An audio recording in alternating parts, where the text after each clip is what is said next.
시황 부분은 이제 매번 그 설명을 드렸지만은 내용은 사실상 같아요. 뭐 새롭게 바뀌는 내용의 기준으로 이해하시기보다는 기존의 내용을 여러분들이 어떻게 내 것으로 만들 것이냐 그거를 좀 고민을 하십시오. 그렇게 해서 시황 부분이 뭐 생각할 땐 좀 어려울 수도 있으실 텐데 그렇지 않아요. 지금 각 채팅방에 올려드릴게요. 올려드리고 오늘 방송 뭐 가급적이면 좀 짧게 끝내려고는 하는데 그게 뭐 쉽지는 않겠죠. 자, 보겠습니다. 시황 부분의 설명 부분 매번 해드렸던 시황 내용이니까 이번에는 좀 짧고 굵게 가자라고 이제 설명을 드린 거예요. 잠시만요. 영상 부분을 올려드리겠습니다. 시황 부분.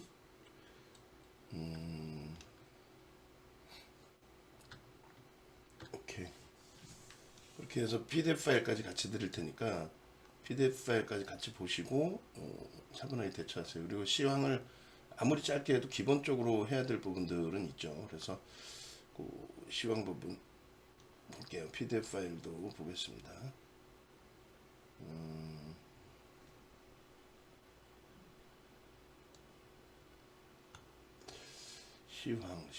시황의 PDF 파일. 잠시만요.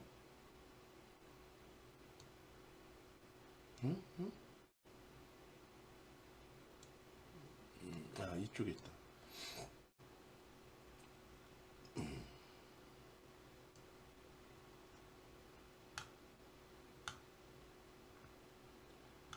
주말 전체 PDF 파일 올려드리고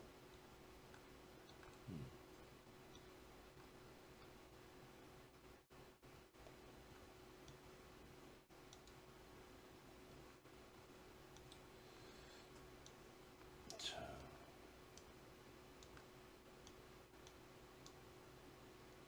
그리고 링크 부분도 같이 올려드릴게요. 링크 부분은 뭐 당연히 오늘 거를 보셔야 되는 게 옳은데 기존의 주중에 장중에 녹화해드린 그 내용을 같이 올려드릴 테니까 방송 끝나고 뭐 그 부분 참조를 하셔도 크게 상관은 없겠습니다. 두시고 그리고 나서 하나하나를 들여다볼게요. 금리가 과연 문제가 되느냐의 기준을 항상 여러분들께 제 입장에서는 말씀을 드린 건데 금리 부분이 실질적으로는 문제가 되진 않습니다. 금리를 올려서 왜 문제가 되느냐를 여러분들이 곰곰이 생각해 보실 필요는 있어요. 금리를 올려서 어떤 부분이 문제가 되느냐 그 부분을 다시 한번 곰곰이 생각을 해보시기 바랍니다. 금리를 올렸을 때에 문제가 된다? 그거는 가파르게 올렸을 때나 아니면 그냥 일반적으로 올렸을 때나 사실 똑같은 기준이 되는 거거든요. 가파르게 올리든 뭐 일반적으로 단계별로 2004년부터 올렸던 그 수준으로 올리든 금리를 올린다라는 거는 시중의 유동성을 잡아내는 거기 때문에 유동성이 줄어들면 경기가 뭐 둔화될 수 있다 이런 부분은 뭐 근데 그 이상의 해석을 할 필요는 없다라는 거죠. 그 이상의 해석은 어찌됐든 지금 보겠습니다. 자, 하나씩 보시면 우리가 8월 20일 그러니까 주말 방송 처음 시작했을 때 금리와 이 금리 부분 이것도 금리입니다. 금리 격차 그리고 이거는 채권 수익률 기준이고 요게 이제 환율인 것 같아요. 달러 인덱스 기준 그리고 이것도 환율 그리고 외국인 수급 이렇게 해서 이제 금리 인상이 미칠 수 있는 영향력에 대해 설명을 해드렸는데 이건 달러 인덱스인가요? 요게 채권 금리인 것 같은데 어찌됐건 달러 인덱스는 요게 달러 인덱스 이게 채권 금리 이 미치는 영향력의 설명을 계속 드려왔는데 결론적으로는 문제가 없다라는 거예요. 27일 날도 비슷한 유가까지 포함해서 그 다음에 9월 3일 그리고 뭐 9월 5일 그리고 나서도 이제 또 뭐 설명을 드렸었죠. 그럼 지금의 금리를 한번 놓고 보시면 되는 건데 지금의 금리 기준이 첫 번째 미국 금리가 3.25인데 뒷부분에 이것도 설명을 드리겠습니다만 이게 너무 무리한 금리 인상이냐 버거울 수 있는 버거운 금리 인상이냐라고 했을 때 그렇게까지는 아니다. 그 다음에 이제 속도 부분에 대해서 얘기를 하고 있는데 그것은 작년에 올리지 않았던 부분이 있었기 때문에 작년에 좀 미리 올렸으면 되는데 안 올려서 가파르게 올릴 뿐이고 기간적인 기준은 똑같습니다. 기간적인 부분. 그리고 지금 글로벌 선진 시장의 금리가 여전히 뭐 캐나다는 3.25긴 합니다만 여전히 버거운 수준이 아니에요. 일본은 뭐 아예 움직이지도 않고 있고 얘네는 뭐 수십 년 동안을 이렇게 제로 금리를 가져가고 있죠. 그렇게 해서 금리가 버거운 수준이 아니다. 근데 이 부분을 한 번 더 설명을 드리면 미국의 금리만 먼저 놓고 따지면 이렇게 돼 있어요. 여기가 1%였거든요. 그러니까 9.11 테러가 터지고 IT 거품 무너진 부분, IT 거품이 무너져 내린 부분에 대해서 금리를 인하하면서 경기를 부양해서라도 금리를 인하해서라도 경기를 부양해서 경기를 살리겠다. 그렇게 내려가다가 9.11 테러가 발생이 되면서 3%였던 금리를 1%까지 내립니다. 그 이전에는 이제 3%가 금리가 저가였어요. 저금리였어요. 저가가 아니라 저금리로 표현을 해야 되겠죠. 그 이제 3%까지 형성돼 있던 금리였는데, 근데 IT 거품 빠져나가고 그리고 금리를 인하해서 경기를 부양할 때 시점이 3%였는데 이것을 이제 그 9.11 테러가 나고 그 이후에 1%까지 낮춘 겁니다. 그렇게 해서 경기를 부양하겠다. 그러니까 앞전 그 저금리보다 더 밑으로 밀고 내려간 거예요. 그 다음 금리 인하 시기는 뭐 아시다시피 2007년 9월 18일 그리고 세계 글로벌 시장의 지수는 10월 달에 정점을 찍습니다. 모두. 우리나라만 이제 특수한 상황 2차 남북 정상회담이 있어서였던 것인지 일단 우리나라는 11월에 정점을 찍고 무너져요. 그렇게 무너지는 과정에 이게 서프라임이고 그 다음에 2008년 리먼 브로스고 그렇게 해서 경기를 부양하는 부분이기 때문에 지금 뭐 시장에서 나오는 경제학 논리에서 금리 언제 내리냐의 기준이지 주식시장에서는 주식시장 선행한다 그러잖아요. 금리 내리는 순간 죽는 거예요. 금리 내리는 순간 경기를 부양하니까 금리를 내리잖아요. 응? 그게 호재가 돼요? 2018년 12월까지 금리 올리고 그 이후에 금리 내렸을 때 그게 호재가 됐습니까? 아니죠. 2020년까지 주구장창 곤두박질 치죠. 근데 불과 몇 년 전의 내용은 생각도 안 하고 그냥 금리 인하 언제예요? 이렇게 되면 안 된다는 거예요. 정확히 생각을 하셔야 돼요. 그러니까 결론적으로 금리를 인상하는 부분은 경기가 어찌됐건 좋아서 인상하는 거예요. 지금 경기가 안 좋다? 아니죠. 경기가 좋았기 때문에 인플레이션이 난 거지. 경기가 안 좋은데 물가가 오르면 그거는 스태그플레이션이라고 표현합니다. 경기가 좋은 과정 속에서 수요의 증가에 의한 인플레이션 그거는 잡으면 되는 거예요. 그거는 악재가 아니에요. 경기가 좋다는데 왜 악재입니까? 다만 차익 실현 욕구가 해소되는 건데 그게 좀 많이 깊어진 거고 정책이 이제 조금 한 템포 삐그덕된 거고 결론적으로 이 당시에 1% 금리에서 이렇게 2006년 6월부터 2004년 6월부터 2006년 6월까지 17차례 올립니다. FOMC 회의가 8번 열리고요. 금통위가 8번 열립니다. 금통위는 어떻게 열려요? 3, 6, 9, 11을 빼고 나머지 매달 열리는 거고요. 그리고 미국의 FOMC 회의는 45일 간격으로 열려요. 그렇게 해서 매년 그 날짜가 지정돼서 나옵니다. 결론적으로 지금 이 수준의 금리가 굉장히 가파르게 올라간 건데 만약에 우리가 얘기하는 2021년도 2021년도 좀 이따 보시면은 소비자 물가지수 볼 수 있단 말이죠. 그때부터 해서 긴축하자 금리 올려야 되는 거 아니냐라는 얘기를 했을 때 금리를 올렸다면 2021년도에 FOMC가 몇 번 열린다고요? 8번 열립니다. 그죠? 그리고 2022년도에 몇 번 열렸어요? 6번 열렸죠. 그럼 몇 번이에요? 14번입니다. 14번인데 2004년 6월부터 2006년 6월까지 17번을 올릴 때 시장은 폭등 내렸어요. 시장은 폭등 내린데 분위기는 비슷했어요. 어떤 분위기? 지표가 좋게 나와서 시장이 당연히 강세를 띠면은 그건 뭐 경기가 좋다. 지표가 좋게 나온 날도 시장 지수가 밀릴 때가 있을 거 아닙니까? 그럴 때는 야 이거 금리 인상의 우려감 이렇게 표현을 해요. 결과물에 대해서. 그 지금도 여러분들이 듣던 시황 내용하고 완전히 다르잖아요. 180도 다르죠.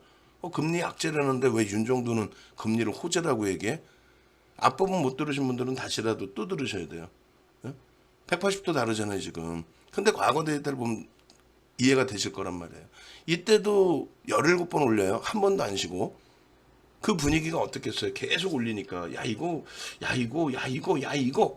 근데 결론은 경기가 좋아서 수요에 의한 인플레이션인 거고 공급자에 의한 인플레이션 그렇게 해서 스태플레이션으로 연동되는 그 흐름이 아니기 때문에 그럼 결론은 14번 올린다고 쳤을 때 몇 퍼센트 올릴 수 있는 거냐라고 하면은 25bp씩 14번을 해주면요 정확히 3.25입니다.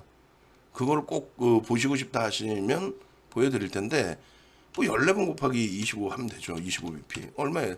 3.25가 아니라 3.5 3.5%인데 그러면 지금 수준의 금리란 말이에요. 지금 수준은. 그죠? 그럼 결론적으로 제로금리에서 3.5 수준까지 만약에 작년부터 제대로 올렸다면은 점진적인 금리 인상이기 때문에 시장 충격이 이렇게까지 클 필요는 없어요.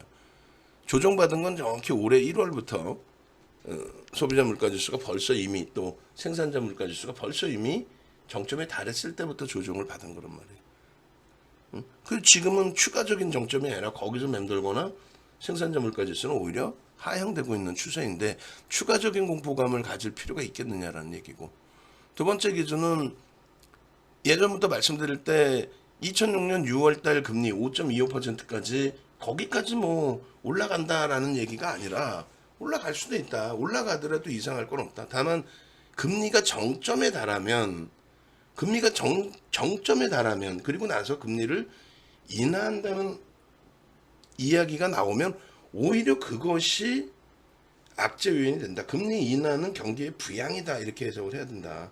그 말씀을 드렸어요. 그죠? 그잖아요.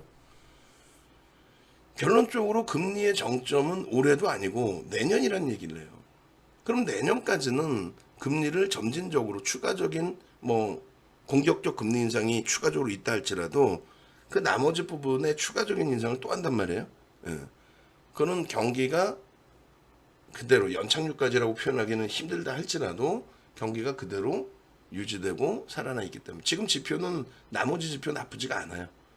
소매 판매도 증가했죠 이번에. 그죠? 미국의 수입 물가도 안정돼 있죠. 달러 강세니까. 결론적으로 파월 의장의 면면을 보시면 지금 굉장히 공격적인 매파로 돌아서 있는데 본인의 의지가 그래. 본인의 의지가. 예전에 원래 트럼프 대통령 때 트럼프 대통령이 선임을 했잖아요. 근데 트럼프 대통령이 아주 공개적으로 화를 낼 정도로 너 내가 선임했는데 왜 내 말 안 들어? 금리 내리라니까 금리 내리자. 금리 낮추자. 이렇게 주장을 할 때 파월 의장은 무슨 소리냐. 금리를 낮춰서 표를 얻으려고만 하지 말고 실질적인 경기를 놓고 볼 때는 금리를 올려야 된다 해서 지속적으로 금리를 올린 거예요. 2018년 12월까지 사실. 이때까지가 랠리였죠. 오히려 이때가 랠리죠. 금리를 올릴 만큼 경기가 좋아서. 2018년 금리 마지막 올리고 나서 결국 금리 내리고 난 다음에 어떻게 돼요? 시장은 그게 정점으로 해서 계속 조정입니다. 그잖아요. 그러고 나서 이번에 새로운 정부 들어올 때 자기 목소리를 그렇게 강하게 내던 파월 의장도 새로운 정부 들어와서 경기 부양책 2조 달러 뿌린다고 하니 긴축에 대해서 자신감을 표현하면서 대표적인 비둘기표로 그러니까 여기선 대표적인 매파 대표적인 여기서는 비둘기파. 대표적인 지금 다시 매파. 좀 웃기는 거죠, 사실. 응? 정권에 따라서 왔다 갔다 하는 정책이 돼버린 거예요. 농담하는 게 아니라. 그래서 그 충격이 가파르게 움직였다는 충격이 좀 있을 뿐이지 나머지 지표에 대해서는 부정적이지 않습니다. 지금까지도. 그 지표 내용들은 나중에 또 한번 확인하시고 오늘은 CPI, PPI만 간단하게 또 보여드릴 거예요. 여기서 더 길어지면은 시간이 또 길어지니까 이렇게 보고 그 다음에 이제 하나솔루션도 보고 그렇게 진행을 할게요. 내일장 공략주도 보고. 금리 격차 부분은 이거는 이제 캐리 트레이드 자금을 간단하게만 설명하면 돼요. 예전에 일본의 금리가 제로 금리인데 뭐 하다못해 미국 금리가 5.25였다. 그럼 그때 뭐가 나와요, 얘기가? 그렇죠. 캐리 트레이드 자금이라는 부분이 부각이 되죠. 그래서 캐리 자금, 그러니까 보통 엔캐리 트레이드 자금이라고 표현을 해요. 선진 시장의 금리, 제로 금리, 일본을 얘기하죠. 제로 금리 수준의 대출을 받고 그 받은 자금을 예를 들어서 5.25 금리를 주는 미국에만 갖다만 놔도 금리 격차에 따른 수익이 발생되죠. 그걸 대표적으로 캐리 트레이드 자금이라고 얘기를 합니다. 근데 금리 격차 그거 1년에 뭐 예를 들어서 2, 3%, 1, 2% 수익 내로 들어간 자금이 그 자금이 주식시장 갈 거예요? 채권시장 갈 거예요? 거의 그 자금은 안 들어가. 다만 이제 그 나머지 잉여 자금이죠. 그 나머지 잉여 자금을 가지고 뭐 일본의 엔화를 대출을 받아서 뭐 예전에 그거 기억나세요? 일본의 엔화를 대출을 받아서 뭐 대출을 받아서 일본의 엔화를 바꿔서 뭐 물건을 사고 팔고 그런데 그게 이제 환율이 급격히 바뀌면 그로 인해서 이제 뭐 굉장히 곤혹을 치르는 부분들도 있고 그래서 환율에 민감한 업종들 크게 따지면 이제 시장으로 따지면 업종들 그다음에 일반 시장으로 따지면 뭐 의사 선생님들 의료기기 그런 내용들이 얘기가 있었던 겁니다. 그래서 뭐 그냥 대표적으로 예를 들면 항공주들 같은 경우에 비행기가 다 자기 자산이 아니죠. 자기 자산인데 자기가 내 돈 내고 산 건 아니죠. 다 대출 받아서 샀죠. 그럼 달러 대출 받는 거죠. 외환 대출. 그래서 원화가 이렇게 약세를 띠면은 이자 비용에 대한 부담 요인이 크기 때문에 달러로 갚아야 되니까 굉장히 심각해지는 거고 부담스러워지는 거고 원화가 강세를 띠면은 그들의 수익이 굉장히 또 증가하죠. 원화 강세를 띠면 그러니까 수출주하고 또 차이가 난단 말이에요. 어찌됐건 캐리 자금이라는 것이 금리 격차를 두고 움직이는 자금을 이야기합니다. 나머지 잉여 자금, 캐리 자금이 아닌 뭐 금리 격차의 문제가 아니라 뭐 상황에 따라서 그때그때의 상황에 따라서 뭐 엔화 대출 받는 게 유리해 뭐 혹은 뭐 달러 대출 받는 게 유리해 자기 신용도만 된다면 뭐 그런 부분은 이제 잉여 자금의 일부가 되겠죠. 그래서 결론은 당연히 금리 격차가 발생이 되면은 외국의 자금이 움직일 수 있다. 그렇게 해서 예전에 미국의 이제 민주당이 승기를 잡았을 때 전통적으로 민주당이 강달러예요. 사실은 전통적으로 민주당이 강달러였는데 오바마 때 이제 좀 약달러 기준이 일부 있었죠. 어쨌든 마지막에 이제 돌려놨고 그리고 실리콘밸리 기억나시죠? 클린턴 대통령 때 세계의 모든 자금은 미국으로 오세요. 우리에겐 실리콘밸리가 있습니다. 미래가 있습니다. 예? 그렇게 해서 이제 항상 진보 쪽의 기준인 건데 그쪽은 강달러의 기준을 선호를 합니다. 그렇게 해서 자금이 미국에 집중될 수 있게끔. 지금도 이제 그 강달러 금리가 강세를 띠고 강달러의 기준이 잡히고 그렇게 되면서 돈이 몰리게끔 그렇게 이제 정책을 피는 기준점이 있어요. 그래서 돈이 이제 뭐 몰리기 위해서 이모징 마켓에서 돈이 빠져나갈 가능성이 일부 있죠. 일부라고 표현합니다. 근데 그거는 이제 이론적인 면이고 또 그에 맞는 자금의 이동인 거지. 지금 기준금리의 격차가 발생됐다고 해서 환율이 원화가 약세를 띈다거나 그런 부분은 사실은 제한적이에요. 지금 결과론적으로 미국이 금리 올리니까 달러가 강세 아니냐 이렇게 표현을 하면서 또 한 가지는 안전자산에 대한 선호도다 이렇게 표현하는데 지금의 결과를 놓고 볼 땐 그렇게 이야기를 할 수 있습니다. 지금의 결과를 놓고 볼 때. 근데 지금의 결과를 놓고 보는 게 아니라 전체를 다 통틀어서 놓고 보면 어떻게 돼요? 지금의 결과가 아니라 전체를 다 통틀어서 놓고 보면. 예전에 안 그랬다는 거죠. 예전에. 금리를 올린다라고 해서 2015년부터 2018년까지의 금리를 올린다고 해서 환율 부분, 달러 인덱스 부분이 일정 범위의 강세는 띄더라도 그것이 지금처럼 어마어마한 강세로 연동된 경우는 없었다는 거죠. 이건 미국의 정부의 정책이라는 거죠. 그죠? 또 원화만의 문제가 아니라는 거예요. 그래서 그러한 내용들을 깊이 있게 얘기할 때는 뭐 VVIP 방에서 뭐 장중에도 뭐 정신이 없긴 합니다만 다시 한번 깊게 얘기를 하고 또 시간이 될 때 다시 한번 그 평일 야간 교육에서 기약을 잡아서 어차피 10월 달부터는 야간 방송이 계속 길어져요. 10월부터는 21시에 탁성재 TV 월요일부터 금요일까지 다 나가니까 그러면 뭐 방송 끝나고 10시부터 최소 뭐 12시 한두 시간 이상은 하겠죠. 그럴 때 뭐 하루하루 특집 잡아서 오늘은 금리, 내일은 뭐 환율 뭐 이런 식으로 이제 기준 잡아서 그때 더 자세히 해드릴게요. 결국은 금리 격차 얘기는 캐리 트레이드 자금에 대한 얘기도 있고 여러 가지가 있는데 지금은 이제 선진 시장끼리의 금리 격차가 크지가 않습니다. 캐리 자금 뭐 엔화의 기준에 엔화가 제로 금리라고 해도 다른 쪽하고 큰 차이가 여태까지 지금까지는 없었어요. 그러니까 그게 회수될 내용은 없다라는 거고 발생이 된다면 지금 발생이 되겠죠. 오히려 발생이 된다면 지금 금리 격차 나기 시작했어. 야 일본에 돈 빌려다가 미국에 돈 갖다 넣으면은 야 금리 격차 때문에 저쪽에서 이자 받아서 이쪽 이자 내면은 뭐 일부 수익이 났겠다. 무위험으로 금리가 급격히 바뀌는 게 아니니까 그런 자금이 이제부터 나올 수 있어도 지금의 위치에서 비슷한 제로금리에 무슨 캐리 자금이 있었어요. 그러니까 상환되는 자금은 없다.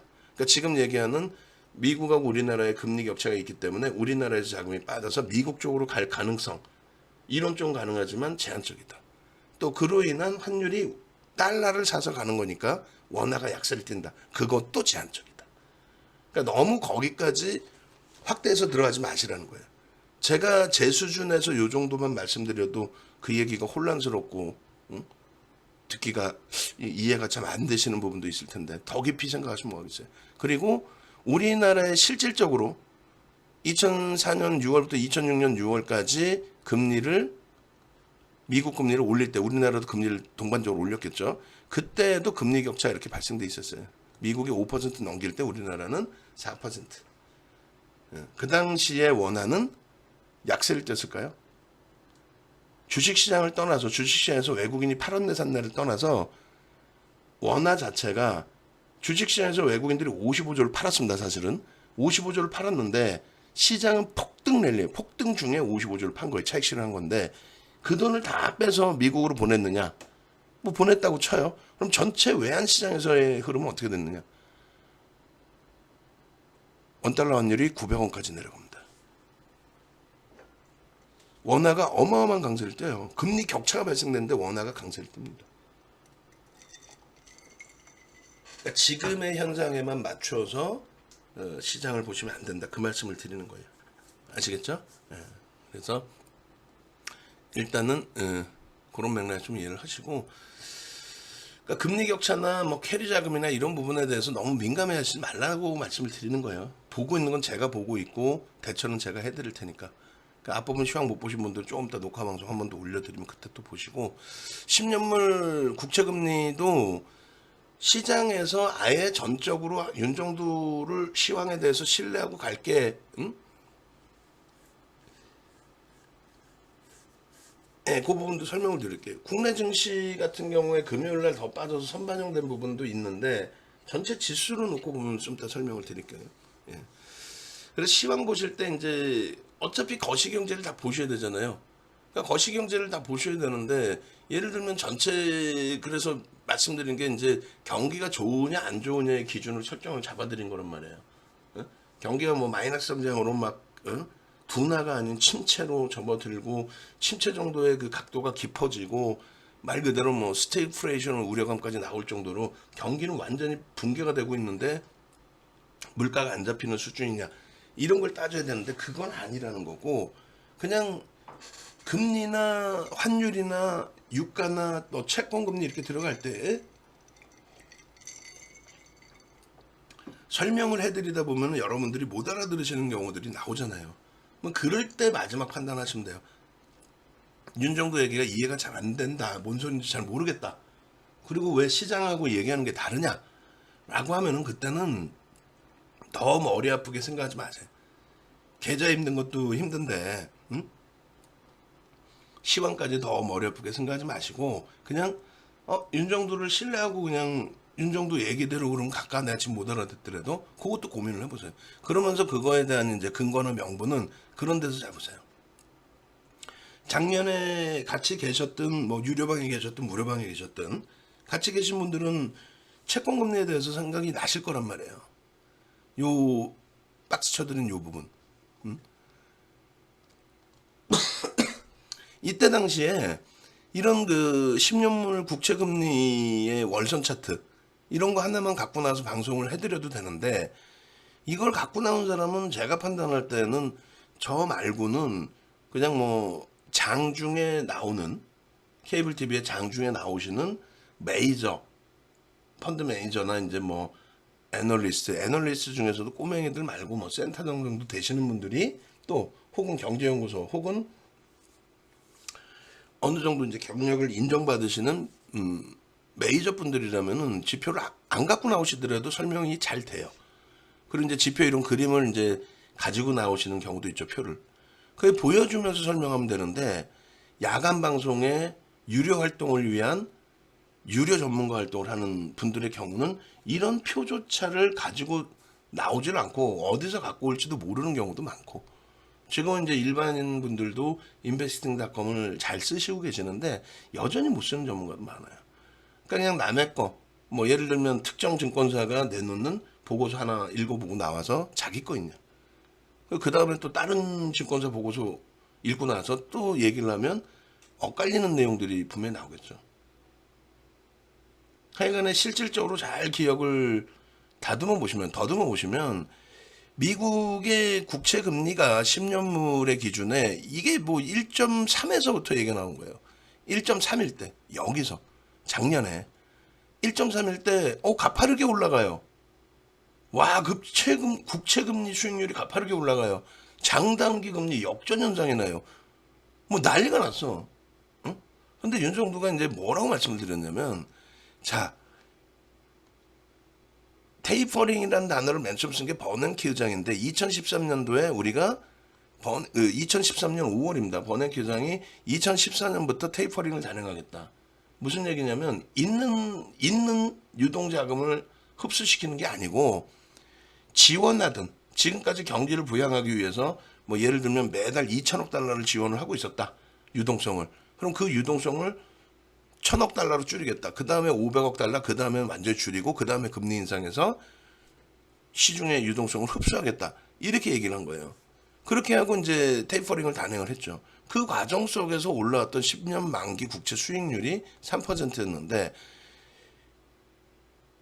그 이후에 테이퍼링 단행하고 난 이후에는 또 안정화가 됐단 말이에요. 그러고 나서 2015년 12월부터 2018년 12월까지 어떻게 했어요? 3%까지 올라왔죠. 이게 이제 실질적인 금리 인상 시기입니다. 그러니까 이미 겪었던 3%고 테이퍼링 언급만 나와도 올라가던 흐름이었고 또 실질적인 금리를 인상할 때도 형성되던 흐름이었는데 그게 이제 3% 정도 수준이다. 근데 무슨 1.3에서 호들갑을 떨고 앉아있냐. 긴축을 단행한 것도 아니고 오히려 긴축을 뒤로 미루겠다고 하는 그런 과정에서 결국은 1.7을 넘겼어요. 근데 1.5 정도 넘어갈 때부터 시장은 오히려 반등이 나오고 급등을 했어요. 1.7 넘어갈 때도 오히려 반등이 나오고 있었단 말이에요. 그러니까 이게 기억나시는 분들도 계시고 기억이 안 나시는 분들도 있을 거예요. 대부분의 전문가들도 이걸 기억을 못해요.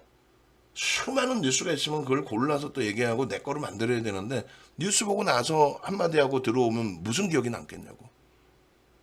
그러니까 여러분들도 이 기억을 그대로 되살리시고 지금의 기준도 마찬가지예요. 예? 그러면 2018년도 금리가 마지막 금리 올렸을 때 금리가 얼마였어요? 3.25죠. 3.25예요. 근데 지금 더 공격적으로 올리고 앞으로 더 올린다는 얘기와 함께 미국의 채권 금리가 3.8을 넘깁니다. 3.8을 넘겨요. 금요일날. 미국 시간 기준으로. 근데 그 부분은 와 난리 났어요가 아니라 우물안 개구리처럼 여기서부터 여기까지만 보지 마시고 또 최근의 흐름만 보지 마시고 전체 흐름이 금리 인상 기회가 어떻게 움직였는지 그걸 보시면 돼요. 제로금리까지 낮췄을 때 당연히 같이 밀렸었고, 그러니까 채권 쪽도 결론은 부정적인 게 없다. 그리고 또 한 가지가 장기금리가 올라가고 장기금리가 이제 올라가는 속도가 둔화되고 단기금리가 금리를 인상하면 단기금리에 가장 효과를 먼저 주잖아요. 그러니까 단기금리가 조금 더 올라가면서 이렇게 역전현상이 나는 경우가 있어요. 장단기 금리의 역전현상. 근데 둘 다 오르면서 흐름이야. 이렇게 내리면서 흐름이 아니라 내리면서의 흐름이 역전이 되면 그거는 문제가 되죠. 침체 기준이 됩니다. 근데 오르는 과정에서 아니 장기물도 올라. 근데 단기물이 금리를 인상했기 때문에 단기물이 조금 더 가파르게 올라서 이렇게 역전되는 거 요거는 문제가 안 됩니다. 이거는 장단기 금리 역전 현상이 맞긴 하지만 이걸 가지고 역전 현상 때문에 문제가 된다라고 하지는 않아요. 이때도 마찬가지고 지금도 만약에 장단기 금리 역전 현상이 나온다면 얘기가 나온다면 그게 기본 룰입니다. 그러니까 그걸 알고 대처하세요. 골든크로스 났어요. 중기 이동 평균선이 하회하고 있는데 단기 이평이 올라갔다고 해서 이거는 진 골든크로스로 평가를 안 한다고 그랬죠. 가성이라고 그랬어요. 가성. 얘도 올라가고 얘도 올라가야 돼. 그러니까 그냥 올라갔어요. 장단기 금리 현상이 역전 현상이 났어요. 그것만 가지고는 안 된다. 그 말씀 드립니다. 원달러 환율 기준뿐만 아니라 달러 인덱스의 기준이 되는데 달러 인덱스도 마찬가지예요. 정책입니다. 정책. 금리를 올렸다고 해서 무조건적인 내용이 아니라 정책이에요. 지금 보시면 아까도 말씀드린 것처럼 금리를 올렸어. 금리를 올렸어요. 근데 금리를 올린다는 게 뭐 경기가 안 좋아서 금리를 올린다? 금리를 올렸으니까 경기가 안 좋다? 말도 안 되는 내용이랬잖아요. 금리를 올릴 정도로 경기가 좋다라는 얘기라고 그랬죠. 금리를 올릴 정도로 경기가 좋아서 인플레이션이 자꾸 나온다. 경기가 좋아서 소비가 자꾸 증가한다. 그러다 보니까 인플레이션이 자꾸 나오면 그러면 또다시 물가가 올라가야 되고 그 인플레이션이 일시적인 한쪽 방향의 인플레이션이 아니라 그러니까 에너지와 식료품 가격이 비이성적으로 급등해서 나오는 그러니까 무슨 뭐 전쟁이 났거나 이번에 우크라이나 전처럼 또 지역 분쟁이 났거나 또 뭐 송유관이 뭐 테러에 의해서 뭐 어느 한쪽이 뭐 폭발됐거나 한 여러 가지. 그 공급자에 의해서 그 움직였던 부분이 빠르게 대처가 돼서 이제 뭐 내려오면 상관이 없어요. 근데 경기가 좋아짐으로써 수요가 증가한다? 경기가 좋아짐으로써 수요가 증가한다. 그 부분을 계속 냅두게 되면은 지금 현 시대에 맞는 업종, 현 시대에 맞는 업종, 1차 산업에서 2차, 2차에서 3차, 3차에서 4차, 이렇게 계속 산업이 바뀌잖아요. 조선 같은 경우에 유럽이 생산하다가 야 우리 이런 거 이제 안 만들 거야. 그래서 일본이 만들다가 일본도 점점 그게 이제 좀 이거 힘들어서 못하겠어. 그래서 우리나라가 받아온 거였죠. 그러니까 받아왔다기보다는 우리가 성장이 됐죠. 지금 방산이 그런 케이스란 말이에요. 재래식 무기는 외국이 안 만들어요. 다른 선진 시장이 잘 안 만들려고요. 꺼래. 그게 가시화가 됐어요. 이번 우크라이나 사태 때문에. 그래서 우리가 수주가 조금 더 증가한 거예요. 네? 그런 식으로. 산업이 바뀐단 말이야. 그러니까 지금 어렵다 할지라도 현대차 그룹은 얼마나 지금 좋겠어요. 실적이 오히려 어마어마하게 좋아. 거기다 환율까지 땡큐야. 현대차 입장에서는 물론 원재료 비용도 들어가겠지만 그걸 자동차 가격에 포함을 시킬 수 있는 업종이 됐단 말이에요. 근데 한국전력 같은 경우에는 전기요금 못 올리게 특히 또 이번에 또 인플레이션 발생되고 나서 더더욱 못 올리게. 근데 원재료 비용은 올라가. 거기에 환율까지 원화 가치가 훼손돼. 거기에 원자력 못 써. 석탄 사야 돼. 석유 사서 전기 만들어야 돼. 이런 쪽은 힘들잖아요. 근데 그러면은 원래 있던 물가 그대로만 있어도 힘든데 물가 계속 올라가면 어떻게 돼? 한국전력은 더더욱 힘들어지고 현대차는 계속 그러면 자동차가 계속 올려야 되고 그러면 또 한국전력은 더더욱 힘들어지고 빈부격차가 난단 말이에요. 크게 난단 말이에요. 그래서 인플레이션을 잡는 거란 말이에요. 그 인플레이션을. 경기가 좋아서 잡는 인플레이션이란 말이에요. 스태플레이션이 아니라. 그러니까 기본 원리부터 좀 생각을 하셔야 돼요. 그리고 달러 기준도 마찬가지로 안전자산이어서 올라간다. 또 금리를 올리니까 올라간다. 그렇게 따진다면은 2015년 12월부터 2018년 12월까지 금리를 올렸단 말이에요. 2018년도 12월까지 금리 올리는 과정 속에 왜 밀리냐고. 응? 왜 밀려요? 그잖아요. 그리고 제로 금리로 내려왔으면은 금리가 달러가 막 이렇게 또 내려와야죠. 응? 금리 영향이라면 금리에 무조건 똑같이 움직인다면 아니란 말이에요. 민주당 승기 잡고 특히나 이제 민주당이 강달러를 선호했었는데 클린턴 대통령 때, 오바마 대통령 때 리먼이 터지고 제로 금리 속에서 이제 세계 경기의 원흉은 누구예요? 세계 경기가 무너진 원흉은 누구예요? 결국은 미국발이잖아요. 미국발 영향이니까 미국이 달러가 자국의 화폐가 약세를 띠는 게 정상인데 오히려 이번에는 정책적으로 이 정도까지 강세를 띨까 생각했는데 정책적으로 때문인지 아니면 무지하게 강세를 띱니다. 그래서 저는 이 부분을 좀 정책적인 기준으로도 놓고 보고 있고 각국의 중앙은행이 이 부분에 대해서는 묵인하지만은 않죠. 왜냐하면 우리한테나 미국이 깡패고 아우 큰형이고 무섭지 유럽이나 특히 뭐 유럽 쪽에서는 막내 동생이잖아요. 힘센 막내 동생. 어느 정도까지 해야지 이게 너무 심해지면은 영국 같은 경우도 이번에 이제 주말에 토요일 날 파운드화가 3%가 밀렸단 말이에요. 뭐 거기에 이제 거기대로 이제 뭐 경기가 어려워서 세금 뭐 줄이는 방안까지 내놓고 그렇게 되면서 경기가 진짜 침체해서 뭐 파운드가 급락을 하고 근데 영국 국민의 그 인플레이션에 대한 부분에 반감 부분 중에 하나도 너무 강한 강달러 기조 이런 부분도 포함되어 있어요. 그리고 미국의 정책 친환경에 대한 정책 왜 갑자기 친환경 정책을 쳐서 전통 에너지를 탄소세만 부과시키고 세금을 부과시키고 우리 전통 에너지의 개발을 늦춰버리고 신재생 에너지를 사용하라 하는지 그 부분에 의해서 에너지 가격이 신재생 에너지가 뭐 태양광이나 이런 쪽이 원활하게 공급도 못할 뿐더러 원가가 그렇게 단가가 싸질 않아요. 유가하고 비교했을 때 싼 게 아니란 말이에요. 그냥 자꾸 세뇌를 시키는 거죠. 야 우리가 우리 후손들한테 지구를 물려주려면 그럼 원유 생산업자들은 다 나쁜 사람들이게. 그러니까 이 정부가 들어설 때마다 정책이 바뀌는 건데 그러한 부분까지도 목소리가 들어가 있단 말이에요. 뭐 영국이 됐든 유럽이 됐든 또 우리나라도. 결론은 달러 인덱스에 대해서 지금 현재 그 6개 통화인데 사실은 유로화가 출범하기 전에는 10개 통화였어요. 네?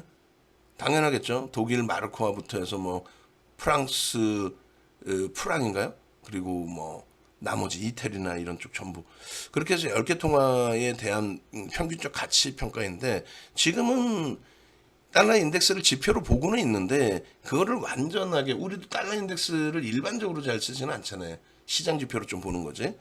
왜 그러냐면은 유로가 57.65예요. 유로가. 그러니까 거의 이제 경제 그 규모 보통 이제 GDP 규모로 기준을 잡는데 유로가 뭐 독일, 프랑스, 이태리 뭐 다 모일려 있으니까 57.65가 되는데 실질 그 외환 시장에서는 유로가 13%, 12%, 13%뿐이 거래가 안 돼요, 사실. 그래서 여기 비중이 너무 높다라는 거. 그게 이제 달러 인덱스 지수를 맹신하지 않는 지표로만 활용을 하지만은 아주 그쪽에 집중하지 않는 이유. 그리고 또 한 가지는 교육이 이제 바뀌어가지고 미국과 중국의 교육도 만만치 않단 말이죠. 근데 지금 달러 인덱스에는 영국, 위안화가 들어가 있지 않다라는 거. 어찌됐건 인덱스에 대해서는 좀 해석이 좀 제한적인 해석이 있고요. 결론은 이 주요 통화에 대한 평가 절하율을 놓고 보셔야 되는데 제일 중요한 게 그거죠. 우리나라의 원화의 약세 부분, 그 부분입니다. 그러니까 나머지 유럽이나 영국이 또 마찬가지고 일본도 사실 마찬가지예요. 뭐가 마찬가지냐면 너무 달러가 강세를 띠니까 달러가 기축통화인데 이러다 문제가 좀 발생될 수 있다는 거죠. 111이 아니라 113까지 올라왔었어요. 그리고 이제 지금은 이제 112.8 금요일 하루 기준에. 그래서 요거는 이제 우리가 우리나라 시간 기준으로 금요일 야간에 만들어 놓은 자료고요. 근데 이쪽도 수입 물가 부분에 대해서 힘겨운 거죠. 왜냐하면 달러가 일단 기축 통화로 활용이 되다 보니까 달러로 결제를 해야 되니까 그러다 보니까 수입 물가들이 장난이 아니란 말이에요. 그래서 인플레이션이 더 커진 부분이 있어요. 그럼 왜 이 달러 인덱스를 잡아야 되지 않겠느냐라고 했을 때 이 미국 쪽의 입장은 뭐 공식적으로 이런 내용 표명화되지는 않지만 미국의 입장은 GDP의 70%가 소비란 말이죠. 근데 그 소비를 대부분 중국으로부터 수입을 해요. 대부분 중국으로 수입을 해요. 또 나머지 국가들 수입하고 우리나라도 미국발 수출이 많고. 그랬을 때 물가가 지금 높으면 시장에 소비를 했을 때 시장의 공산품 가격을 좀 낮춰줄 수 있는 게 뭐가 될까요?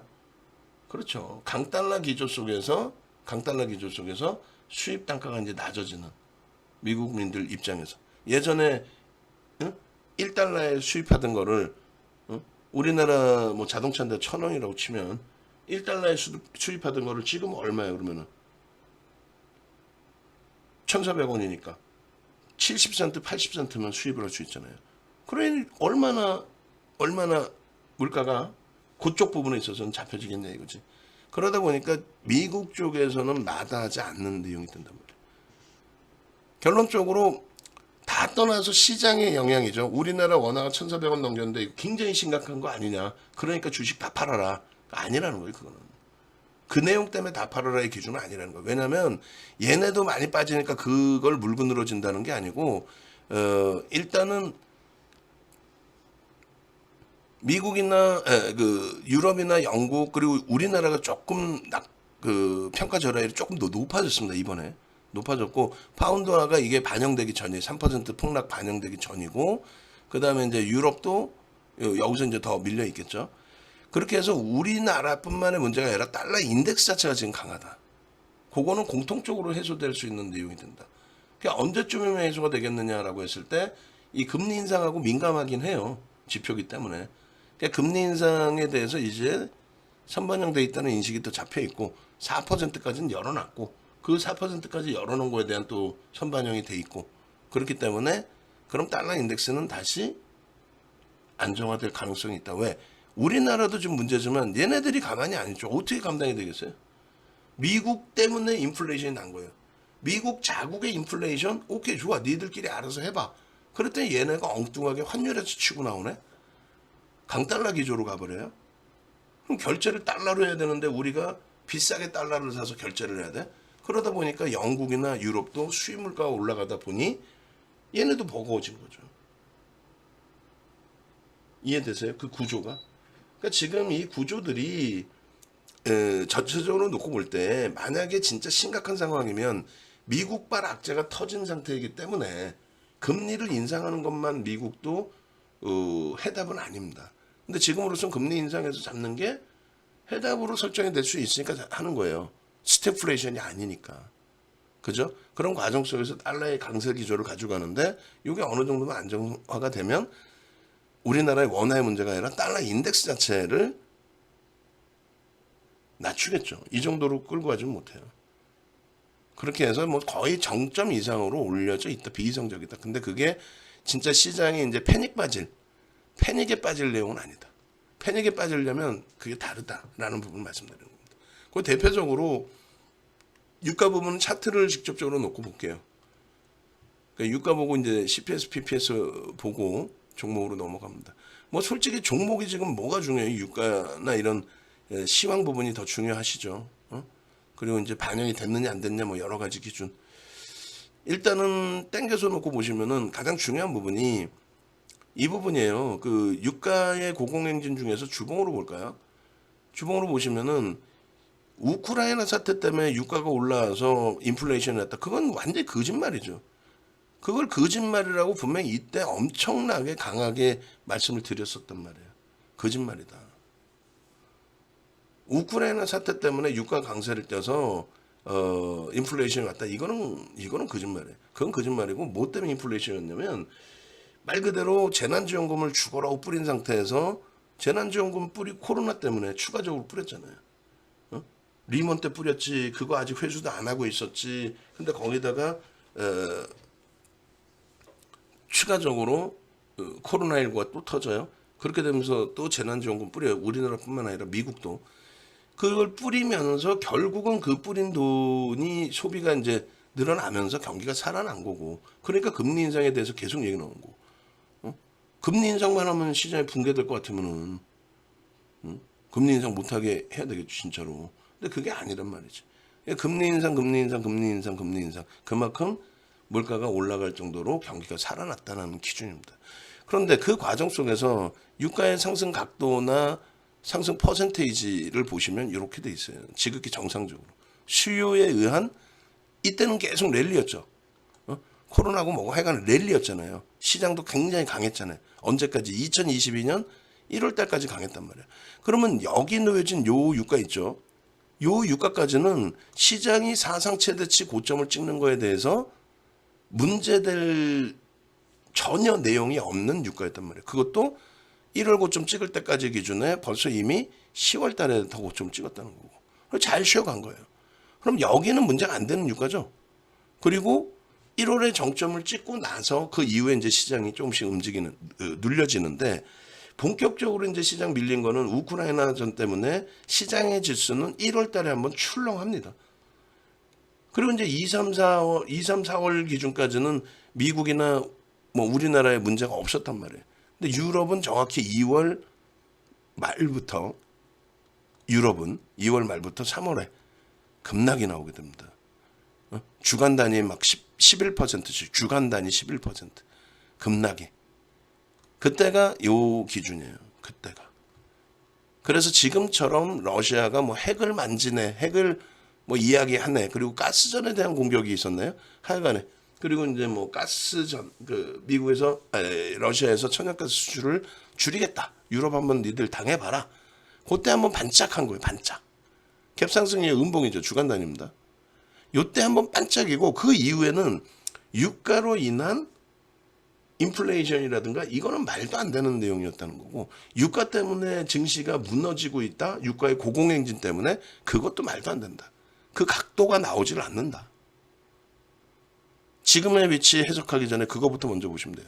그래서 그 당시에도 그래서 로그 차트를 놓고 보세요 라고 말씀드린 거예요. 그 로그 차트는 아시다시피 퍼센테이지입니다. 이런 퍼센테이지. 몇 퍼센트 움직였어? 그 퍼센테이지. 그럼 평상시에 2, 3개월 동안의 등락이 이렇게 밀리기도 하고, 이 정도 등락에 보면 크기가 나온단 말이에요. 그러면은 유가 부분은 잠깐 반짝했을 때 크기가 이것뿐이 없어요. 그리고 이것도 그렇게까지 가파른 수준으로 해석하기도 좀 애매한. 그러고 나서 바로 안정화됐거든요. 그리고 이 정도 크기의 변동성 크기는 의미 부여하기 어려운.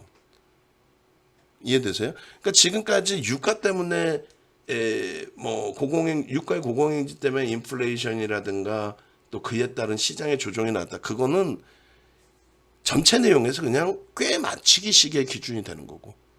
지금 오히려 유가 내려요. 근데 여기서 또 그 얘기를 해요. 야, 우크라이나 사태가 좀 멈춰줘야 뭐 시장이 안정화되고. 무슨 개뿔이나 시장이 우크라이나 사태의 영향을 받아요, 지금? 받아요? 솔직히 얘기하면 받습니까? 유럽은 일부 심리적으로 받는다 해도 지금 현재 받아요? 우크라이나 때문에 왜? 우크라이나 때문에 유가가 올랐나요? 아니잖아. 유가 내리잖아요. 응? 올해 1월 사상 최대치 고점을 미국 시장이 찍을 때 그 당시 수준뿐이 안 되잖아. 조금 더 위에. 근데 얘가 무슨 문제가 되냐 이거지. 얘가 지금 문제가 전혀 안 돼요. 그러니까 우크라이나 사태를 여기다 갖다 붙일 내용이 아니에요. 그럼 금리에 대한 내용뿐이 없고, 금리에 대한 내용은 채권 금리까지, 그다음에 환율까지 설명을 드렸고. 그러면 진짜 시장이 무너지는 흐름의 기준이라면 어떤 흐름이 나와야 되냐면 이런 흐름이 나와야 돼요. 유가 월봉으로 보십니다. 이제는 이 흐름이 뭐예요?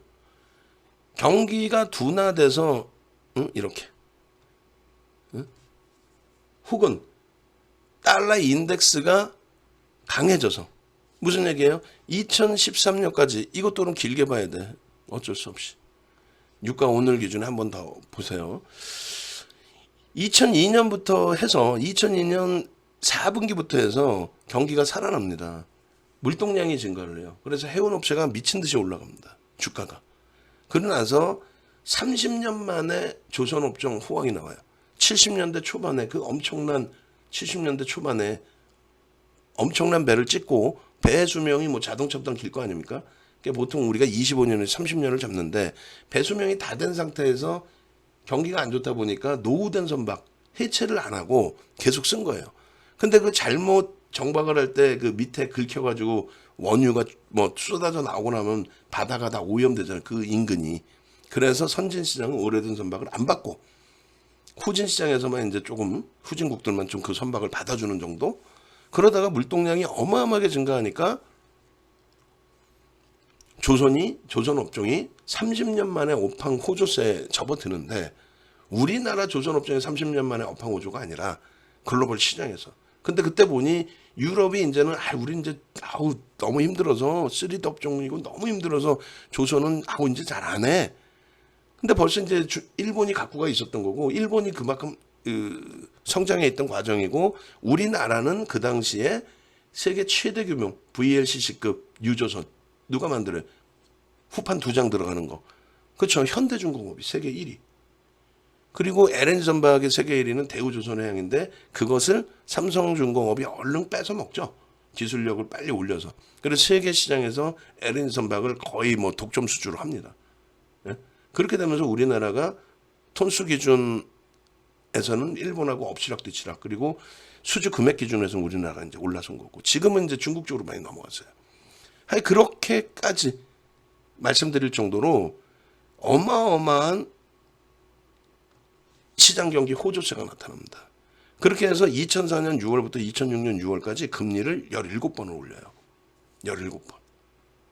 지금 작년부터 올렸으면 14번 올린 거랑 똑같은 거예요, 사실은. 그 과정. 그러나서 잠시 이제 주춤하다가 2007년도에 마저 올라가는데 이때 주춤했을 때의 기준이 금리 인상 정점, 금리 더 이상 안 올립니다. 그럼 한편으로 정상적인 게 뭐예요? 야, 금리를 더 이상 안 올린다는 거는 경기가 정점에 달했다는 얘기네. 경기가 더 좋아질 것 같으면 또 인플레이션 또 나오니까 금리를 더 올릴 수도 있는데 더 이상 금리를 안 올려? 그러나서 조정, 그러나서 2007년도에 오버슈팅, 그리고 2007년 초반에 서브프라임 얘기가 계속 나옵니다. 그러더니 그 서브프라임이 골마 터져서 결국은 2007년 9월에 금리를 내려요.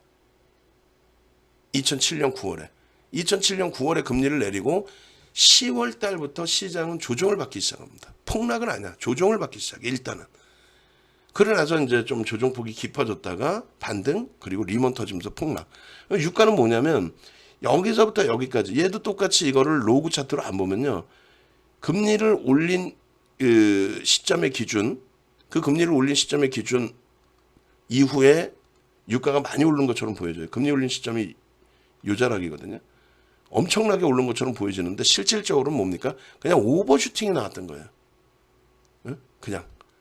왜냐하면 이쪽도 그 상품 시장이기 때문에 금리를 낮춘다는 자체는 경기가 둔화되는 거라고 그랬잖아요. 부양책이라고 그랬죠. 2006년 6월 달 마지막 금리 올리고 1년 3개월 만에 금리를 낮춘 거란 말이에요. 야, 이제는 정점이다. 이젠 정점이다. 그래서 오버슈팅이 오히려 나오고 그 다음부터 리먼 터지는 그 기점으로 해서 폭락이 나옵니다. 이게 실질 폭락. 그 다음에는 왜 올라요? 그 다음에는 화폐 가치의 훼손.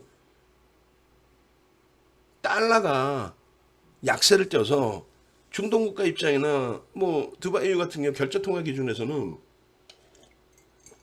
그 달러 기준에서는 대처를 못 해주겠다는 거죠.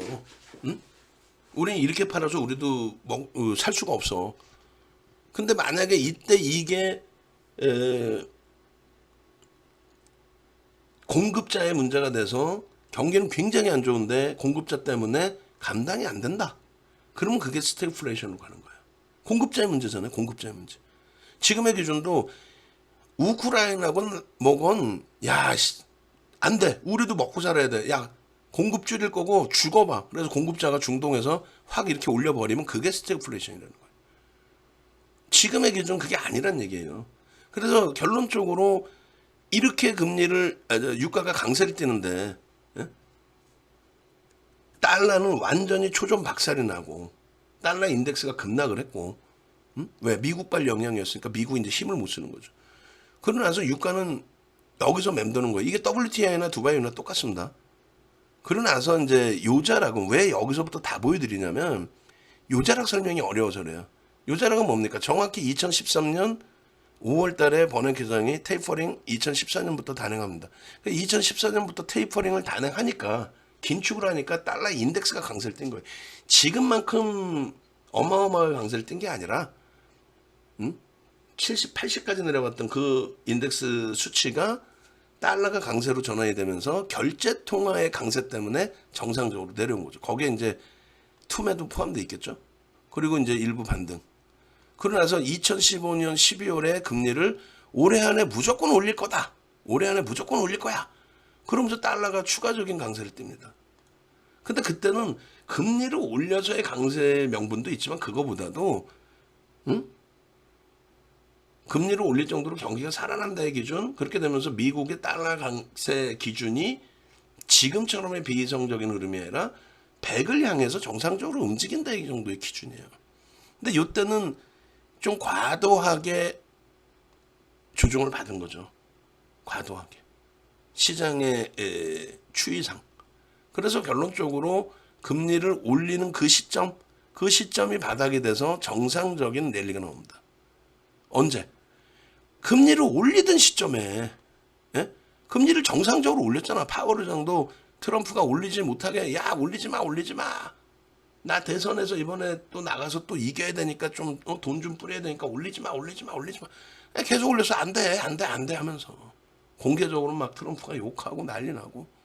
근데 결국은 정확히 보세요. 또 유가 부분이 마지막 금리 인상, 이번이 마지막 금리 인상일 거야. 막 트럼프도 막 악쓰고 난리 났을 때고.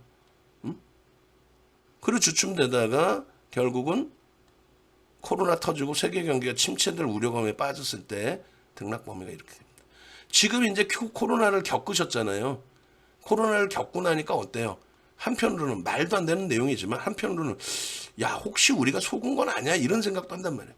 제가 뭐 어떤 음모론을 얘기하려는 게 아니고 그래? 코로나가 뭐 좋게 표현하면 잘 대처해서 잘 넘어간 거고 나쁘게 표현하면은 야, 이거 뭐지? 그러니까 젊은 친구들 그 의견도 잘못된 게 아니에요. 야, 어차피 걸린다며. 주사 맞고 걸리나 그냥 걸리나 한번 걸리면 또 면역력 생긴다며. 마스크 벗고 다니고 젊은 혈기 어떻게 할 거야? 그냥 막 2명 모이지 말라는데 막 여러 명 모여서 놀고. 근데 어차피 그 폭풍이 다 지나갔죠. 결론은 지금 생각해 보니까 좀 그런데 라는 생각도 든단 말이에요. 어찌됐건 유가 부분이 이렇게 폭락을 합니다. 그리고 다시 재난지원금을 뿌리면서 정상적으로 올라왔던 거예요. 우크라이나 사태 요 꼴이 하나뿐이 없는 거예요.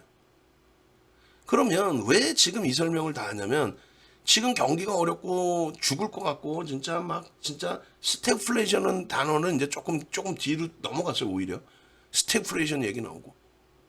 그러면 유가가 어떻게 밀려야 돼요? 지금 여러분들이 느끼는 공포감, 주식시장이 붕괴되고 뭐 스태그플레이션이 어떻고 뭐 경기가 끝났고 좀 안 좋을 텐데 윤정도 니만 왜 그러냐 하면은 무조건 이런 각도의 폭락이 나와야 돼요. 무조건. 그게 경기가 좋아져서 달러 인덱스의 강세가 됐든 실질 경기가 안 좋아져서든 리먼이든 결과를 보니까 리먼이 아니라 코로나19든 결과를 보니까 별것도 아닌 것 같았는데 그런 생각이 들든 어찌됐건 유가가 이렇게 내려와야 된다는 얘기예요. 안 그래요? 그잖아요. 근데 이렇게 내려왔어요 지금? 그럼 유가가 왜 내리냐의 기준인데 그러면 둔화되는 것에 대한 우려감에 어쨌든 금리를 올렸으니까 경기가 둔화된다. 경제 성장률도 계속 좀 낮추고 있고 이번에도 뭐 훅 낮췄다 이러잖아요. 그럼 둔화되고 있는 것에 대한 반영. 또 한 가지는요. 그렇죠. 결제 통화가 초강세를 띠고 있죠. 예? 이 당시의 유가 기준 대비 지금 달러 인덱스는 어마어마한 초강세를 띠고 있죠. 올해 들어서만 우리나라 원화 절하율이 20% 수준이란 말이에요. 올해 들어서만 엔화 평가 절하율이 30%를 넘겼단 말이에요. 파운드화 대비해서도 21% 이상. 그러니까 그러면 이 당시의 달러 인덱스보다 지금 달러 인덱스가 더 높단 말이에요. 그러니까 유가가 더 올라가는 것도 이상한 거지. 경기가 그냥 차분한 상태라고 해도. 그래서 유가가 더 급하게 내려올 수도 있는데 안 내려오잖아. 안 내려오잖아요. 결론은 크게 뭐뭐 봐요. 시황을 논하면은 결론은 크게 뭐뭐 봅니까? 이게 유가에 대한 그래서 설명이에요. 로그 차트로 보십시오. 뭐 이런 내용들. 어? 결론은 여러분들이 금리 보시죠. 그 금리도 맨날 보나 시장 좋을 땐 안 봐. 어? 금리 작년에 뭐 금리 얘기 나오고 시장 조정받을 때만 금리 난리 났네. 그러면서 거기에 그 어려운 또 국채 채권을 봐요. 그러더니 이제 환율을 봐.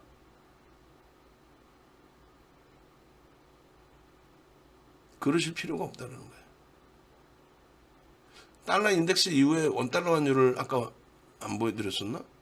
안 들어가 있었나? 아, 들어가 있었죠. 비교 원달러 환율에 비교를 안 넣어놨구나. 네, 오케이. 유가 부분 설명하고 원달러 환율도 하나만 더 보여드릴 건데, 자 보시면은 이 그 빨간 색깔이 1차 올 쇼크, 분홍 색깔이 2차 올 쇼크, 그 다음입니다. 네? 유가 강세를 띌 때를 나타낸 거예요. 근데 유가를 강세를 띌 때의 기준인데, 예를 들어서 이때 당시에 물가 상승률을 보시면 이게 공급자에 의해서 강세를 띌 때예요. 그리고 이 당시에 원유 의존도가 굉장히 높습니다. 이 당시에는. 지금은 이제 뭐 세일가스도 개발돼 있고 뭐 태양광도 있고 뭐 단가가 뭐 비싸든 싸든 대체할 수 있는 에너지들이 있는데, 이때는 그게 제한적이어서 결론적으로 원유에 대한 의존도가 높을 때라는 거죠. 공급자가 장난을 치다 보니까 1차 올쇼크, 2차 올쇼크 28%에서 33%까지의 물가 상승률이 나와요. 이게 바로 우리가 얘기하는 스태그플레이션, 남미와 같은 현상들, 그런 현상이 나는 거예요. 지금은 전혀 그게 없다. 그게 2007년도 자료입니다. 이게 2007년도 자료예요. 그 당시 증권사 임직원분들 교육할 때 교육 자료예요. 환율 부분 한 번 더 보고 이제 생산자 소비자 물가지수 볼게요. 짧게 한다고 했는데 오히려 더 길어. 응? 더 길어 이게. 지금 그 환율 보시면 외국인들의 수급 동향 설명드리려고 그래요. 원달러 환율 보시면은 이렇게 돼 있어요. 이 전체적인 흐름을 이걸 꼭 기억하십시오. 2005년부터 2007년까지를 꼭 기억을 하세요. 그리고 원래는 여기서부터 보는 게 맞겠죠. 갑자기 급락을 했죠. 이게 뭐냐면 정부가 환율 방어를 했단 말이에요. 정부가 환율 방어를 했어요.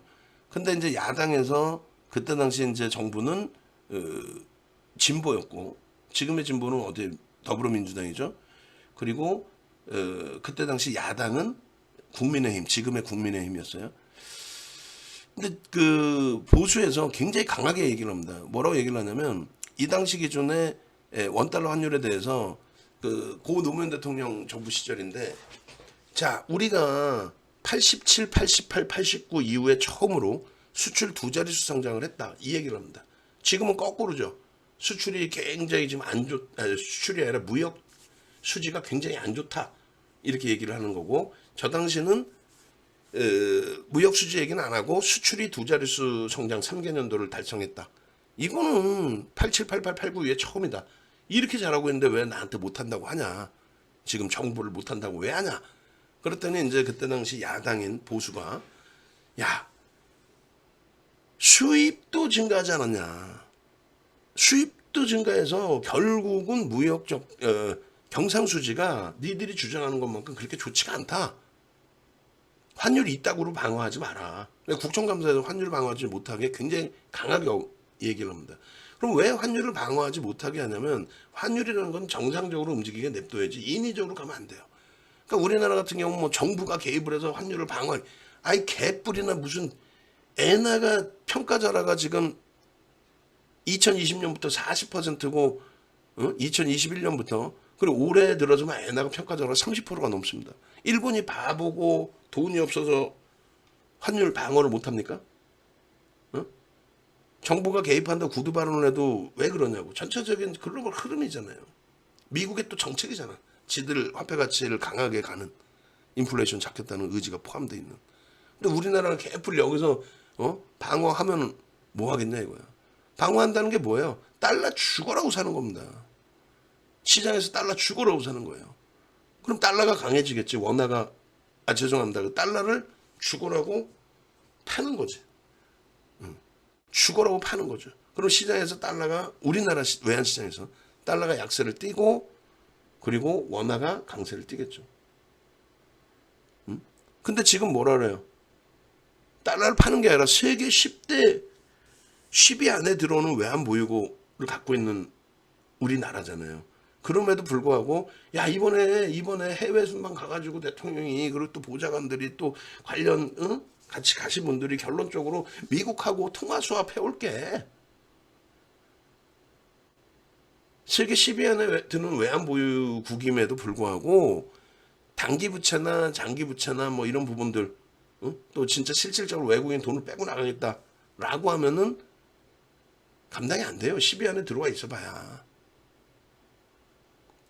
결론적으로 이 당시에 환율을 인위적으로 방어하지 마라. 왜냐하면 달러를 계속 사줌으로써 달러가 강세를 띠고 원화가 1140원 수준에 계속 맴돌게 하면서 수출 기업은 배가 살이 찌는데 지금은 좀 많이 좋아졌지만 그 당시에는 대기업들이 뭐 주주나 국민들을 위해서 이렇게 쏟아내는 주주환원 정책이나 이런 게 지금보다는 못했죠. 누굴 위한 거냐. 그리고 정부가 자꾸 달러를 사서 달러가 많아지면 세계 10위 안으로 들어와 있어도 IMF 이럴 때가 외환장고가 없어서 IMF를 두들겨 맞은 게 아니거든요, 사실. 그렇잖아요. 롱텀 캐피탈 매니지먼트 사태가 터지고 동남아에서 그 동남아의 외환위기가 나오고 그 우리나라까지 연동이 된 건데 우리나라가 지금처럼 세계 10위 안에 들어오는 외환 보유고 국가였어도 이 당시 기준에서는 저렇게 무너진단 말이에요. 외환을 안 갖고 있어서가 아니라 그리고 특히 외환을 가지고 있으면 어떻게 되냐면 달러로 갖고 있는 게 아니에요. 미국도 달러를 찍어서 먹고 사는 게 아닙니다. 결론적으로 미국의 기준은 채권을 팔아서 먹고 살죠. 우리나라도 달러를 쥐고 있는 게 아니라 미국 채권을 사주는 거고 그게 미국에 대한 예의 좀 심하게 표현하면 그래서 우리 한국 이러는 거예요. 우리 한국 왜 우리 한국이라고 그럴까 미국 애들이. 공장 지어주는 거? 그런 것도 좋지만 결국은 미국 우산 밑에 있는 사우디라든가 사우디하고 뭐 관계가 좋든 나쁘든 사우디가 미국의 채권을 가장 많이 갖고 있어요.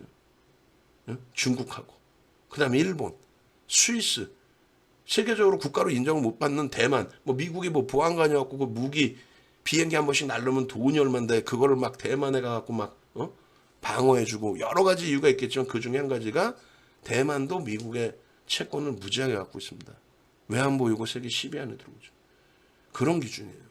그래서 그거를 달러를 많이 사서 방어를 하게 되면 통한사채를 발행을 해가지고 이 채권 운영을 또 해줘야 된단 말이에요. 외환보유고를 그냥 가만히 갖고 있는 게 아니라 외환보유고를 운영을 해야 되는 거예요. 달러 비중, 달러 채권 비중, 뭐 유로 채권 비중 뭐 이런 식으로. 그렇게 하면서 환율이 정상적인 상태로 이렇게 내려온 겁니다.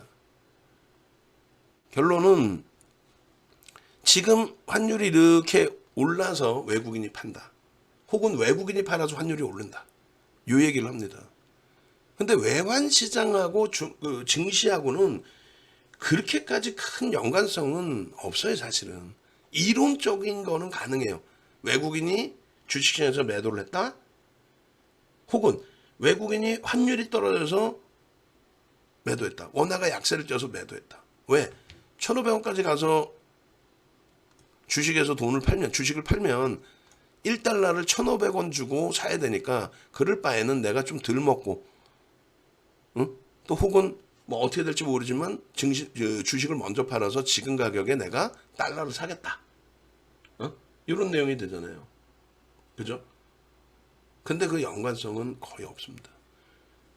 이 내용을 보시면 돼요. 이 당시에 외국인은 55조를 팝니다. 외국인은 55조를 팔아요. 그러면 어떻게 되겠어요? 55조를 판 거를 자기 나라로 송금을 하면 달러를 사서 송금하겠죠. 그럼 원화가 약세일 때 되죠. 이때 원화가 900원이 이탈됩니다. 보시는 것처럼 55조를 파는 기간 동안에 원화는 추가적인 약세일 때예요. 외국인이 주식시장에서 55조를 판다고 해서 외환시장에서 원화가 약세를 띠거나 이게 아니고, 지금도 마찬가지입니다. 외국인들이 팔아서 환율이 1,400원을 넘겼어요. 외국인이 팔아서 그 돈 가지고 달러를 사서 빠져나갔기 때문에 환율이 1,409원이에요. 그건 아니에요.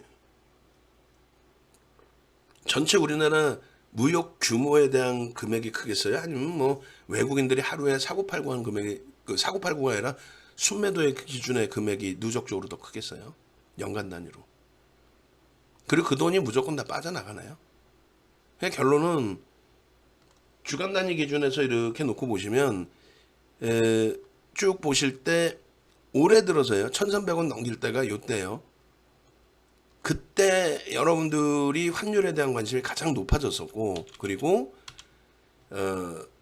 지금 현재 시장의 또 고점 대비 250포인트 이렇게 빠져 내려오니까 260포인트만 이렇게 빠진 거죠. 지금 빠져 내려오니까 지금 환율에 대한 관심이 많아요. 그러다 보니까 똑같은 얘기가 지금 또 나와요. 한동안 얘기가 없던 게 또 나온다. 뭐 외국인이 팔아서 환율이 저렇게 됐다. 혹은 환율이 저래서 외국인이 판다. 그럼 실질적으로 보시면 이렇게 보시면 됩니다. 실제 그런가라고 했을 때 그렇지 않다. 전혀.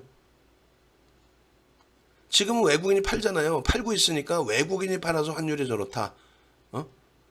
그 얘기가 나오는데, 뭐 예를 들면 이렇게 보세요. 자, 이렇게 보시면 외국인이 7월 초부터 8월 말일까지 7월 초부터 8월 말일까지 내리삽니다. 내리사요. 외국인이 내리사면 원화가 어떻게 돼야 돼요? 그 논리면 원화가 강세일 때 되겠죠. 아시는 것처럼 7월 초부터 시장은 얼마 올라와요? 300포인트 이상 올라와요. 뭐 외국인이 사서 올라왔든 뭐를 했든 300포인트 이상 올라와요. 그러면 외국인이 매수를 했기 때문에 그럼 어떻게 돼야 돼요? 논리가 1,300원 이렇게 올라올 때가 6월 말 7월이잖아요. 그럼 외국인이 팔아서 이렇게 됐다는데, 외국인이 그러면 저 정도로 2달씩 막 사재 끼면은 원달러 환율이 이렇게 내려와야 되는 거 아니에요. 그죠? 근데 안 내려왔단 말이야. 시장 지수도 가고 외국인도 샀는데 원달러 환율은 안 내려왔어요. 그럴 때는 아무 얘기 안 해요. 지금에 와서 다시 외국인이 파니까 환율이 올라간다. 뭐 이런 식으로 얘기를 합니다. 그러니까 결론, 짧게 하고 종목 가겠습니다 했는데 결국은 또 길어졌어요. 시황이 굉장히 길어졌는데, 결론적으로는 환율하고 외국인하고 갖다 붙이지 말고 막 복잡한 거 하지 마시란 얘기예요. 결론은 그냥 윤정부가 과거 데이터 다 보여드리면서 전혀 아닙니다. 그런 흐름 없습니다. 방금 하나 보여드린 거고, 또 하나는 여기서도 보셔도 돼요. 여기서도 보시면 예전에 보여드린 자료 중에서 외국인 수급 이렇게 있죠. 이걸 한번 보시자고요.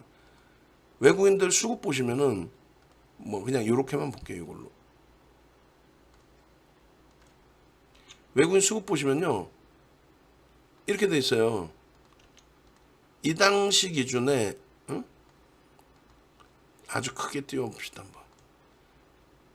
이거 원본 파일이 있으면 더 좋은데 그것 좀 꺼내기 귀찮으니까, 지금 보시면 여기가 55조를 외국인이 팔 때예요. 외국인들이 지분이 급감을 했을 때입니다. 55조. 근데 55조를 2005년부터 2007년까지 파는데 시장은 폭등이야. 55조를 파는데도 폭등이야. 종목도 마찬가지예요. 최근에 하나솔루션 외국인이 계속 사는데도, 그러니까 외국 기관이 사는데도 개인이 물량을 뺏기는데도 주가 밀렸단 말이야. 여러분들이 펀드 매니저면 무조건 위로 살 거예요. 마찬가지로 IMF 때도 마찬가지로 외국인이 지분 한도를 풀어줘갖고 10% 이상 지분이 증가했어요. 어떤 펀드 매니저가 바보같이 IMF 때 지분 한도 늘려주니까 더 사면서 위로 왜 사요? 위로 왜 사? 밑으로 사지. 그죠? 그리고 환율이 어떻게 됐냐고. 결국은 외국인이 55조를 파는데 환율은 원화가 약세를 띠는 게 아니라 원화가 900원까지 초강세를 띱니다. 더 이상 갖다 붙이지 말자, 그 얘기예요. 아시겠죠? 그러면 이제 마지막 남은 게 뭐가 남았어요? 마지막 남은 게 이게 남은 거죠. 이제 PPI, CPI. PPI 같은 경우에 생산자 물가지수의 기준에 소비자에서도 마찬가지인데 저것만 놓고 보시면 돼요. 근원, 이 차이가 뭐냐만 좀 이해를 하시고 그 다음 실제 지표만 보시면 돼요. 근원이라는 거는 변동성이 큰 식품과 에너지, 근원이라는 거는 식품과 에너지를 제외한 거를 근원이라고 합니다. 근데 생산자 물가지수는 식품과 에너지를 넣어야겠어요? 안 넣어요? 넣어야죠. 그래서 실질적으로 이제 생산자 물가지수는 전체를 다 봅니다. 그리고 소비자 물가지수는 얘 에너지를 뺀 나머지를 봐요. 그런데 지금은 그냥 통털어서 막 봐요. 어떤 식으로든 결과물에 대한 해석을 해놔야 되니까. 그래서 그 소비자 물가지수가 먼저 나오고 생산자 물가지수가 나왔는데 결국은 이런 차트의 흐름이에요. 왜 이럴 때 올리면 되지 금리를. 왜 금리를 이때 안 올리고 2022년 1월입니다. 사상 최대치 고점 찍을 때. 누가? 미국 증시가 사상 최대치 고점을 찍을 때. 이렇게 가파르게 올라와도 경기가 이거는 살아나는 거기 때문에 인플레이션이라는 거는 경기가 살아나니까 인플레이션이지. 경기가 침체되는데 오르는 물가면 그건 스태그플레이션이라니까요. 그러니까 경기가 살아나면서의 인플레이션이기 때문에 아주 큰 소리 치면서 연준도 금리를 이때 안 올린 거죠. 긴축도 안 하고. 왜? 대통령이 돈 뿌려야 되니까 2조 달러를. 결론적으로요. 잡혔어요? 안 잡혔어요? 금리 인상하고 잡힙니다. 잡혀요. 그죠? 그리고 근원을 제외한 근원이 아닌 일반 생산자 물가지수도 잡힙니다. 그렇게 해서 1월 고점 찍을 때보다 금리를 올린 효과 부분이 완벽하게 잡혀줘요. 완벽하게. 그죠? 그런데 소비자 물가지수는 그게 안 잡혔단 말이에요. 안 잡혔는데 내용을 잘 보셔야 돼요. 소비자 물가지수는 자 보세요. 소비자 물가지수는 여기까지 내려오진 않았어요. 여기까지는. 왜 그랬을까를 고민해 봐야 돼요. 생산자 물가지수는 분명히 내려왔는데 얘는 왜 안 내려왔을까를 고민해야 돼요. 그리고 소비자 물가지수는 에너지와 식료품을 포함한 거죠. 근원이 포함하지 않은 거고 얘는 포함을 한 거예요. 그러니까 에너지 아까 유가 보니까 어떻게 돼요? 내려왔죠. 거기에 추가적으로 유가가 좀 내려올 것 같아요? 안 내려올 것 같아요? 내려오죠. 왜? 투심이 지금 얼어붙었으니까 경기가 둔화된다는 쪽에 무게감이 있으니까. 식료품 가격 우리나라의 식료품주들 시가총액 1,000억짜리도 움직였지만 걔네들이 큰 영향이 있는 건 아니고 식료품 가격이 우크라이나 터지고 추가적으로 더 고점 행진이에요? 아니죠. 결과적으로는 전체를 다 포함한 소비자 물가지수가 일단은 꺾였다는 겁니다. 금리를 이딴만큼 올렸는데 이것뿐이 안 꺾여서 짜증스러웠던 부분인 거고 시장은. 그리고 실질적으로는 기존에는 계속 근원을 보셔야 된다라고 해도 시장은 조정받은 걸 기준 잡아서 소비자 물가지수만 자꾸 보여드렸단 말이에요. 근데 근원을 놓고 보시면 어떤 현상이 나냐면 이런 현상이 나버려요. 이런 현상이 뭔데? 에너지를 포함한 쪽은 계속 올라가다가 이번에 2번 내려온 거예요. 다시 보실까요? 에너지를 포함한 쪽은 이번에 2번뿐이 안 내렸어요. 그러니까 제가 이걸 말씀드릴 때 계속 오르고 있다라고 표현을 하지만 유가를 왜 넣냐? 유가는 공급자에 의한 내용이기 때문에 걔는 빼줘야 되는 거다. 왜? 우크라이나 때 시간이 지나면 지날수록 민감성이 떨어진다. 떨어지면 정상적으로 회귀가 된다. 주식시장을 위해서가 아니라 원유시장대로 자기네들 기준이 잡혀서 움직여야 되니까 이거 빼줘야 된다. 그러면서 앞전의 흐름에서는 걱정 안 해도 된다라는 말씀 드린 거고 그 다음번 범위가 요거예요. 요거 근원을 보자. 유가를 빼고 난 그땐 벌써 내려와 있었단 말이에요. 근데 시장이 조정을 받으니까 그전에는 근원을 보는 게 아니라 아까 보여드린 그 소비자 물가지수 밀리고 있는데도 2번뿐이 안 밀렸죠. 그러다 보니까 금리 올렸는데 왜 안 밀리냐 이 말 같지도 않은 내용을 얘기하고 지금의 기준은 얘가 이렇게 또 꺾여져서 올라가니까 얘를 얘기해 또. 소비자 물가 지수는 2달 연속 내려왔잖아요. 아, 2달이 아니라 2번 연속 내려왔잖아요. 아, 2달이죠. 매달이니까 2달. 응? 근데 얘는 왜 올라갔어요? 이 지표가 나오고 나서 생산자 물가 지수가 나왔는데 생산자 물가 지수는 완벽하게 잘 잡혔단 말이죠. 그 다음에 나온 게 뭐예요? 소매 판매인데 소매 판매가 증가를 합니다. 금리를 올렸는데도 소매 판매가 증가했다는 건 뭐예요? 경기가 여전히 사실은 좋다. 돈이 여전히 돌고 있다. 돌고 있어서 내가 살 거 다 산다는 얘기예요. 겉으로는 공포감이 어쩌고 얘기를 해도. 그래서 다시 한번 금리를 세게 올린 거죠. 왜? 있는 사람이 쓸 거 아닙니까? 여유가 있는 분들이. 예? 아니, 우스갯소리로 송도의 집값이 송도를 한번 내려갔다 왔거든요. 송도의 집값이 되게 많이 빠졌다 이거예요. 아, 많이 빠졌어? 아무것도 모르는 사람들끼리 대화야. 그냥 많이 빠졌어 이렇게. 그랬더니 옆에서 딱 뭐라 그러시냐면은, 야, 송도가 많이 빠진 건 많이 빠졌는데 장난쳐? 10억짜리가 예를 든다면 10억짜리가 20억 됐다가 20억짜리가 15억으로 내려왔는데, 아, 결론은 5억이 올랐잖아. 요 기준인 거예요. 마지막 잡으신 분들은 빠졌겠지만은 실질적으로 어찌됐건 단위별로 놓고 볼 때는 올랐다는 거죠. 마찬가지예요. 지금의 소비의 기준도 아우 힘들어. 근데 내가 재난지원금도 받고 또 그쪽에 연동돼 있는 산업이야. 그래서 나는 오히려 수익이 낮고, 그래서 지금 물가 좀 올랐더라도, 좀이 아니라 많이 올랐지만 올랐더라도 나는 소비 여력이 있고, 그걸 계속 여기서 쓰고, 그럼 물가 계속 안 잡히게 이렇게 올라가. 그러면 아까 얘기한 것처럼 뭐 예를 들어서 뭐 한국전력의 기준이 걔가 살아있는 생물이라고 쳤을 때 거기는 막 돈도 못 벌고 적자고 난리가 났잖아요. 부익부 빈익빈이 심해지기 때문에, 그래서 물가를 잡는 거란 말이에요. 평균치로 잡아놓고 금리를 더 올렸어. 그러면 가지고 있는 쪽도 어떻게 돼요? 야, 이거 봐라. 내가 좀 여유가 있어서 대출도 좀 더 받아서 더 늘려놨는데, 야, 대출 금리가 또 오르네? 야, 이거 봐라. 요러다가 이거 좀 심각해질 수 있는데? 그러면서 여유가 있는 쪽도 줄이게 되겠죠. 지금의 소매 판매 쪽의 증가, 그로 인한 에너지 그리고 식료품을 제외한 나머지 쪽, 근원 쪽에서의 꺾이는 게 아니라 되돌림의 흐름. 이 부분은 금리를 인상했는데도 이렇게 나오는 거에 대해서는 우려감을 표할 수는 있지만, 그것이 경기에 스태프레이션으로 진입하는 그런 내용은 일단 아니다. 그게 이해가 되셔야 돼. 그게 이해가 안 되시면 그냥 윤정도를 신뢰하고 쫓아오시든, 아니면 윤정도 말을 무시하고 다른 쪽 얘기 듣고, 야, 시장 끝났다더라.